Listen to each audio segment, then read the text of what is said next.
¿cómo están? Hoy vamos a ver la segunda parte de lo que estaríamos tratando en clase, que es filosofía del Renacimiento. Y vamos a estar pensando a partir de algunos pasajes de textos de Pico de la Mirándola, que es un discípulo de Marsilio Ficino, de la Academia Neoplatónica. A partir de estos textos vamos a estar un poquito pensando algunas obras del Alto Renacimiento italiano. Elegí trabajar con Ficino las obras de lo que sería el primer Renacimiento, los inicios del Renacimiento, y con Pico de la Mirándola, que es más joven y que justamente sus escritos y su influencia se va a ver mucho más de una forma mucho más directa sobre fines del siglo XV y principio del siglo XVI, ya lo que sería el Alto Renacimiento, en autores como Miguel Ángel o Rafael. Así que después vamos a ordenar un poquito lo que serían las imágenes y las lecturas de esta manera. Bien, el texto por ahí de los más reconocidos de Pico de la Mirándola, como dijimos recién, es discípulo de Ficino en la Academia Platónica de Florencia. Es el discurso sobre la dignidad del hombre. Es muy interesante cómo Pico de la Mirándola en este texto va a dar una versión del Génesis como si fuera la Biblia, pero la explica él. O sea, no es que él hace un comentario del Génesis, sino que en primera persona, como si fuera Dios, va a explicar cómo Dios, y en palabras, pero puestas en palabras de Pico, cómo creó al hombre. Es un atrevimiento que solamente podemos encontrar en esta época, que sería impensable hace unos 200 años. Entonces aquí, repito, Pico de la Mirándola va a dar su propia versión del Génesis, escrito en primera persona como si fuera Dios. ¿Sí? Ya el Sumo Padre Dios, en algunos pasajes, ¿verdad? No todo. Ya el Sumo Padre Dios, arquitecto, había fabricado con leyes de arcana sabiduría esta mansión mundana que vemos. En primer lugar, resaltamos la idea de Dios arquitecto. Ya habíamos visto en Ficino la idea de Dios artista. Acá la idea de Dios arquitecto. Esto tiene una influencia directa sobre el concepto de arte. Porque entonces, si Dios es arquitecto y Dios es artista, la tarea del artista o la tarea del arquitecto es una tarea divina. Es una tarea creacionista al modo de Dios. Y de alguna manera está encarnando en su propia vida personal, en su propio taller personal, no sé, pensemos un arquitecto, Brunelleschi, la tarea que hizo Dios con el mundo, y es análoga. La tarea, lo que hace Brunelleschi, lo que hace Alberti, es análogo a lo que hizo Dios con el mundo. Entonces esto coloca al artista en un lugar muy lejano a la concepción de artista que teníamos en el románico, en el gótico, donde el artista no era ni más ni menos que un artesano, generalmente una familia, que se pasaba un oficio de generación en generación y que eran, podríamos decir, del gremio de los constructores. Acá el artista es del gremio de lo divino, o sea, la concepción de artista cambia radicalmente y va a ser una concepción que va a tener mucha historia a partir de ahora, porque empieza la idea del artista genio, ¿sí? Bien, ya el Sumo Padre, Dios arquitecto, había fabricado con leyes de arcana sabiduría esta mansión mundana que vemos. O sea que el mundo es análogo a lo que sería una mansión, un palacio. ¿Sí? Acá a través de la idea de Dios arquitecto. Augustísimo templo de la divinidad. Había embellecido con espíritus la región supraceleste, o sea que Dios, además de ser arquitecto que construye, embellece. Acá está también la idea de que Dios ornamenta, esta idea también estaba en Ficino. Sí, que Dios hizo al mundo bello porque le gusta la belleza. Podemos decir que es fan de la belleza Dios, ¿sí? Por eso hizo las cosas bellas. Como le gustaban las cosas bellas, hizo las cosas bellas. Y eso, su creación es bella y le puso belleza a este palacio terrenal. Acá también tenemos ya otra noción de belleza totalmente diferente a la medievalidad. Había dotado de animación eterna los etéreos globos, ¿sí? Había poblado con una turba de animales de toda especie las partes fermentantes y viles del mundo inferior.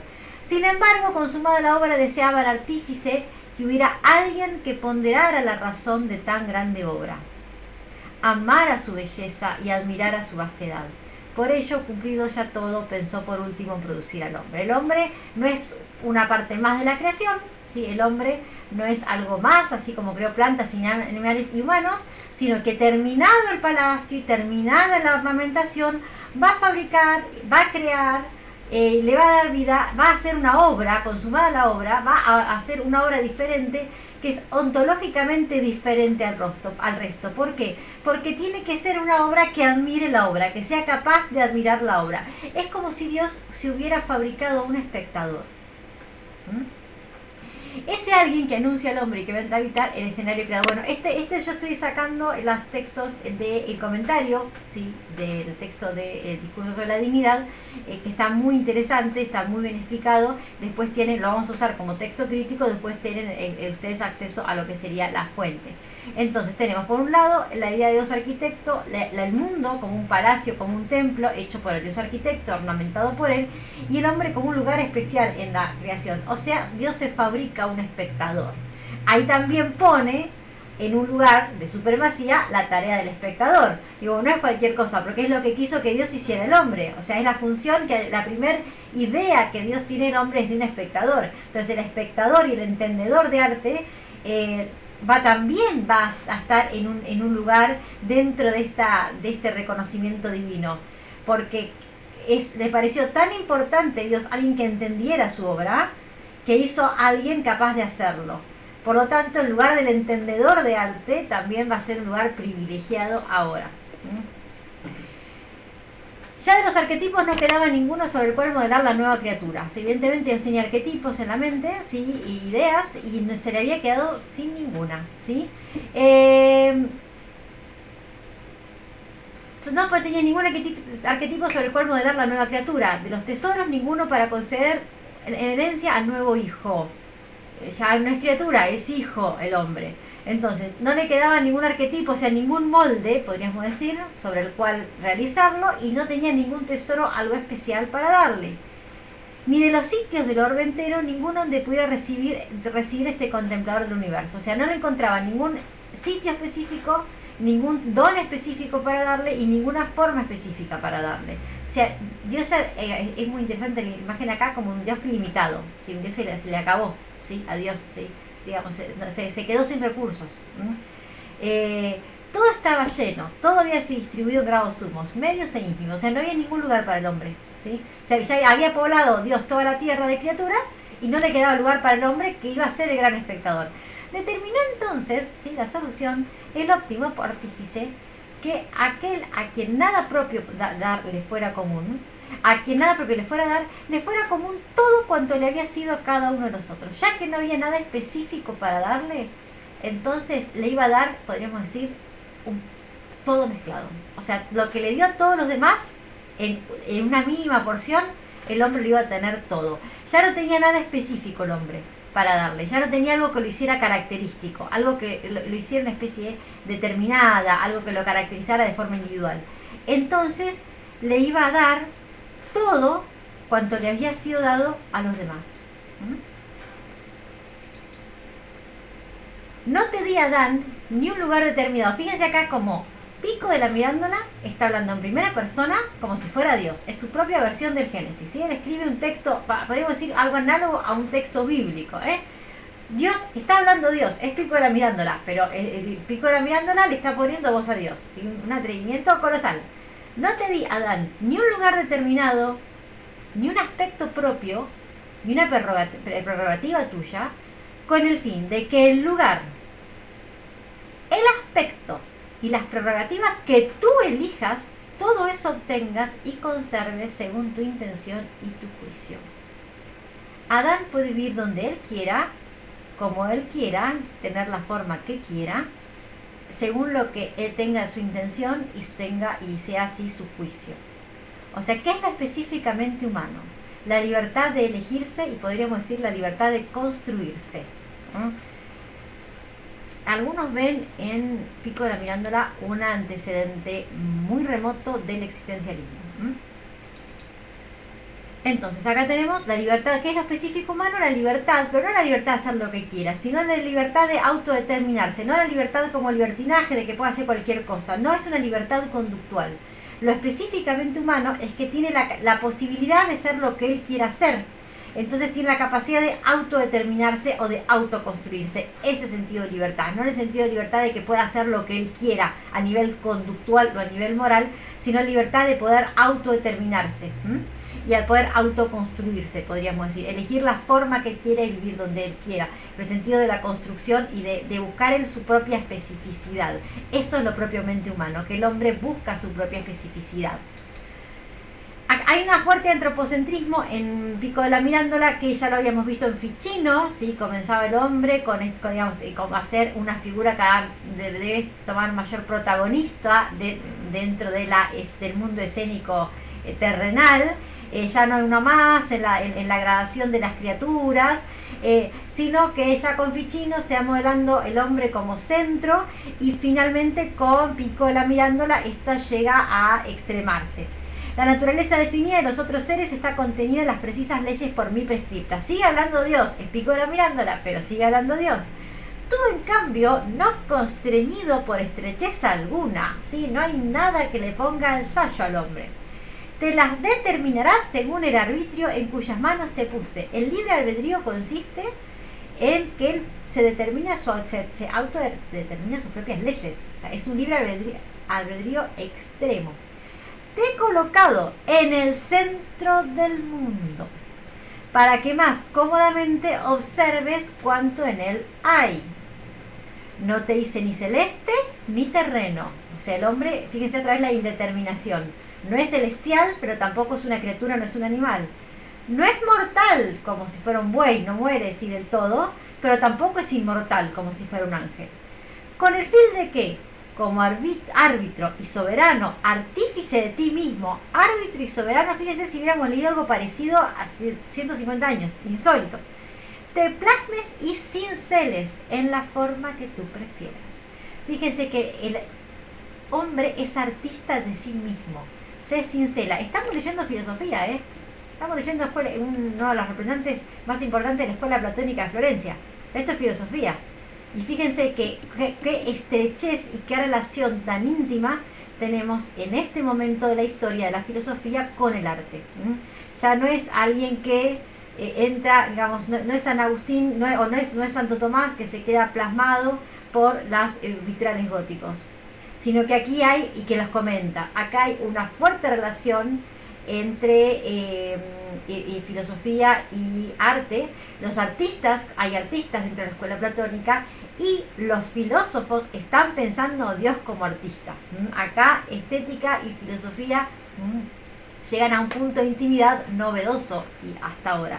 Entonces, que tú mismo te cinceles, o sea, Dios es artista para Ficino, Dios es arquitecto para Pico de la Mirandola, Dios se va a hacer alguien que pueda admirar su obra, se está haciendo un espectador, pero a su vez ese espectador que Dios se hace puede cincelarse a sí mismo. El hombre es artífice, es creador, es artista, y él puede hacer de sí mismo su propia obra, ¿sí?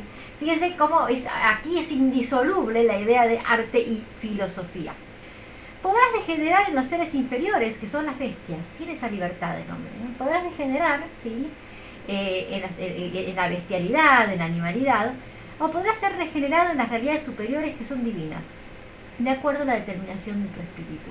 Acá aparece otra vez, digamos, otra vez no, aparece de una manera diferente esta libertad, que está en Ficino también. ¿Se acuerdan que en Ficino el amor, ¿sí? La belleza terrena es un camino de entrada, es un camino de inicio, que puede ser un camino, el primer escalón, ¿sí? de un camino de ascensión, pero también puede ser una trampa. Puedo quedarme en ese primer escalón de admirar la belleza terrena y quedarme solamente ahí. Y eso depende de la determinación humana. Si el atractivo físico de alguien, o la belleza de un objeto, la belleza terrenal, es un camino de ascensión, o es una trampa que me atrapa ahí y termino en la esclavitud de la pasión, del amor pasional, del amor terreno, que no me deja acceder a la espiritualidad. Bueno, aquí, Ficino es maestro de Pico de la Mirandola. Hay algo que está sonando acá de Ficino en ese sentido, ¿sí? Yo, digamos, mi libertad consiste en que yo puedo quedar reducido al nivel de las bestias. Aquí estamos hablando de quedar atrapado en el amor terrenal como único aspecto, si lo comparamos con Ficino, o podemos ascender a las realidades superiores. El hombre puede ser uno con Dios. En Ficino habíamos visto que si bien se retoman los textos platónicos, hay algo que Ficino no retoma y es esta idea de fusión con la divinidad, que es una idea bien oriental. Sí, Ficino reivindica una y otra vez la cuestión de la individualidad. Sí, cuando yo me salvo y accedo a la vida eterna, tema importantísimo Marsilio Ficino, conservo mi individualidad, soy yo. Esta idea de individualidad que es moderna y que comienza muy fuerte en el Renacimiento. O sea, hasta hacía pocos años las llamativas obras que tenemos en las iglesias son anónimas. A partir de ahora, de Renacimiento se firman. O sea, mi nombre, mi apellido, mi historia, aparecen los biógrafos, ¿sí? Desde las celebridades, podríamos decir, aparecen los biógrafos de los artistas. Entonces, mi idea, mi historia, lo que a mí me pasó, mi biografía personal es importante, mi identidad es importante. Entonces, Ficino va a tomar, ¿sí?, a la cuestión de la vida eterna platónica, la va a tratar de conciliar en algunas cuestiones con el cristianismo, pero va a vindicar la cuestión de la individualidad. Acá hay, pareciera, aparentemente, sí, por lo que digamos he estado leyendo, aparentemente hay una cuestión de fusión, pero tampoco es una fusión del tipo oriental, que yo me fusiono al morir con un uno absoluto. Y si no, contento con la suerte de ninguna, y si no contento con la suerte de ninguna criatura, el hombre se repliega en el centro de su unidad, transformado en un espíritu a solas con Dios, en la solitaria oscuridad del Padre. Él, que fue colocado sobre todas las cosas, estará por encima de todas ellas. Pero acá la unidad no es la unidad, habría que pensar de esta manera, no es la unidad, yo me muero y me fusiono con Dios en un todo indiferenciado, en un uno absoluto, ¿sí? Para ir el modo de Plotino, por ahí, ¿sí? Sino que como todas las cosas están en mí, el hombre es un microcosmos. Todos los talentos y todos los tesoros que le fue dado a la creación, todos yo los tengo en mí. Soy algo así como la idea de hombre para Piccola mirándola, el hombre pictiano, podemos decir, como dice el autor, es un microcosmos. Y en ese microcosmos, dentro de mí, también encuentro a Dios. Entonces no es que yo me fusiono hacia afuera y me fundo en un uno absoluto, sino que en mi propia interioridad, en una reflexión hacia mi interior, en un camino hacia mí mismo, hago en vez de un camino de ascensión, un camino de interiorización, ¿sí? un camino de subjetivación, ¿sí? Es un camino subjetivo porque es un camino hacia adentro. En ese camino que no es hacia afuera, sino que hacia adentro, yo ahí encuentro, en mi espíritu se encuentra a solas con Dios, ¿sí? Y ahí está también la cuestión de la doble naturaleza del hombre, que no es doble naturaleza, sino que está indeterminado, ¿sí? Que no es ni divino, ni terreno, ni mortal, ni inmortal. Y encuentro ahí, el camino no es hacia afuera, sino que es hacia adentro, porque el hombre es concebido como un microcosmos, ¿sí? Vamos a estar utilizando como texto crítico, ¿sí?, el comentario inicial, que está muy bueno, está muy bien fundamentado, del texto de la dignidad, acerca de la dignidad del hombre, y el texto a fuente para aquellos que quieran buscar las citas en el texto original, el texto que está a continuación del comentario. Espero que disfruten la lectura y nos vemos en el próximo encuentro.